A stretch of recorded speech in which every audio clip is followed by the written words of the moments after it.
Mga igsoon, tungod kay naman ko'y out of town nga appointment karong adlaw sa kuan sa October 21 o 22, ako ning pre-record ang ako pamalandong sa Ebanghelyo nining adlaw October 21 aron bisan og dili ko makamisa diha sa online makapadangat gyapon ko ninyo sa mga pamalandong kabahin sa atong Ebanghelyo. So ato karong pamalandungan ang Ebanghelyo sa adlaw nga Biyernes, October 21. Karon ato kining pagabasahon.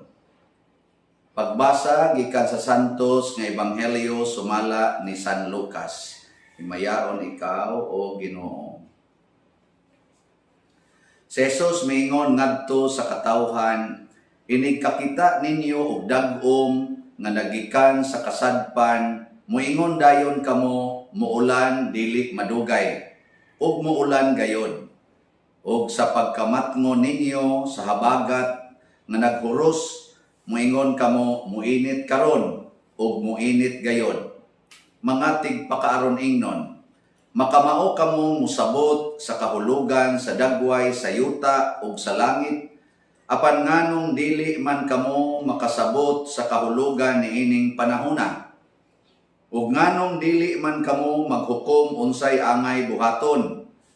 Kung may mukiha kanimo paningkamot sa pagpakig-uli kaniya samtang anaa pa kamo sa dalan, aron dili kaniya taralon ngadto sa maghuhukom ug itugyan kaniya ngadto sa pulis ug ibalhog ka sa pulis ngadto sa bilangguan. Timan-i kini dili kagayod buhian hangtod kabayran mo ang katapusang usa ka dako sa imong multa." Ang Ebanghelyo sa Ginoo. Dayon ikaw o Kristo. So kining maong Ebanghelyo mga igsoon nagpahinumdom ni nato unsa ka importante ang pagpakig-uli sa atong isigkatawo. Daghan kay tarong mga scientific gitawag nato achievements na diin murag hapit mabasa na nato ang tanang pamaagi sa nature. Hapit na tun-an na ang tanan, mo na maka-identify na ta kung naay bagyo nga magsingabot, na ay mga kaning mga tsunami o guban pa diha, hasta ang mga kaning movement sa planets, mga bituon, hasta kinagamyan nga mga bahin sa nature, kanang ato mga cells in the body, ato na nang giistudyuhan og maayo. That is very good. Maka-determine na ta kung kaning maong cells mamatay unsay mahitabo sa atong lawas munang sa COVID-19 nga kana ganing struggle atong gi-boost ang atong immune system pinaagi aning mga bakuna kana nindot ta siya maka-determine na ta unsay mahitabo scientific capacity na siya mga igsoon. Pero matud pa ni Kristo tawgon ta niyang tigpakaaron ingnon kun kutob ra ta diha. Unsa may atong ikinahanglan? Ang atong scientific nga knowledge, kaning atong pangtawhanon nga kahibalo, ato yung isumpay sa Dios nun nga kahibalo, gitawag nato wisdom, nga makabot pinaagi sa atong pagtuo, faith in God. Muna, niingon man ang Ginoo, kinsa tong dili mahigugma sa iyang isigkatawo, kinsa tong dili mupasaylo sa iyang isigkatawo, dili sad pasayloon sa Ginoo, di kita muwagtang ni anang maong kamatuoran. Pananglitan, ikaw nga asawa, bright kay kastanan, dako kay kang posisyon sa katilingban, scientifically acclaimed kay kastanan, kay doctor in, mga inana. Nya ang imong bana nangabit. Unsa man na?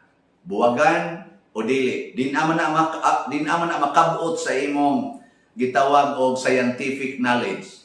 Unsa may gamiton nimo? Pagtuo. Imong gamiton ang imong pagtuo. Nakaron, doktor man ka. Butanto, doctor in education. Unsa din nga na mga doktor ninyo? Doctor in PhD. Mga na may mga PhD. Nya sa pagpangabit sa imong bana, magamit nimong imong doctorate degree sa PhD nimo, magamit. Basta isumpay na nimo sa pagtuo. Example, moingon ka, nag-ingon ang Ginoo nga pasayloon o kapituan kapito. Nya doktor man ka sa mathematics, pila man ang kapituan kapito. O di imo nang kompyuton. Usahay man ka 77 times. Nya imong bana kausap pa man ang abit, nya pasayloon man kapituan kapito, di imong kompyuton.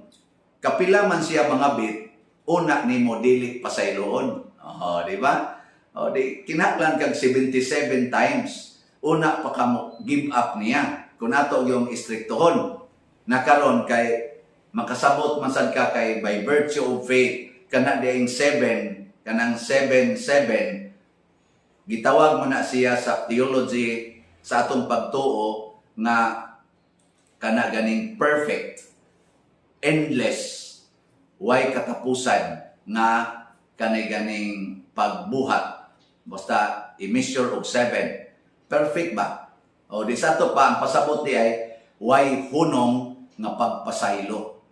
So ang imong doctorate degree diha sa education nagtudlo nimo nga kamao kang mo compute sa standard sa Ginoo.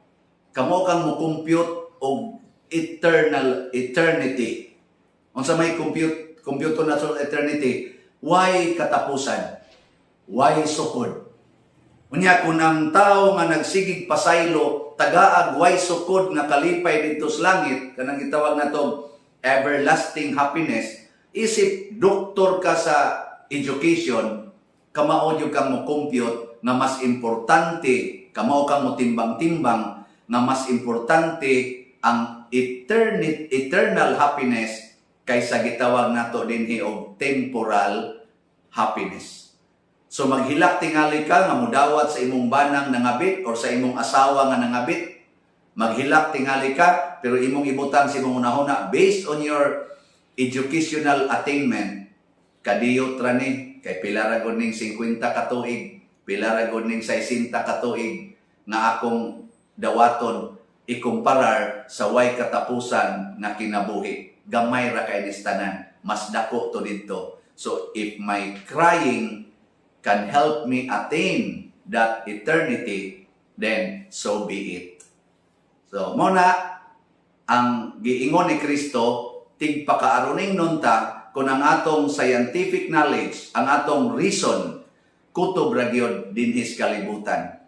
Ang reason, mukunik sa atong pagtuo, o mukunik ngadto sa eternal life nga gitagana ni Kristo. Diha na ta mahimong tinuod nga maalamon, diha na ta mahimong tinuod nga liwat sa Ginoo ug anak sa Ginoo. So inaton ta ato ni siyang buhaton karong adlaw ug itudlo nato sa uban. So God bless you all.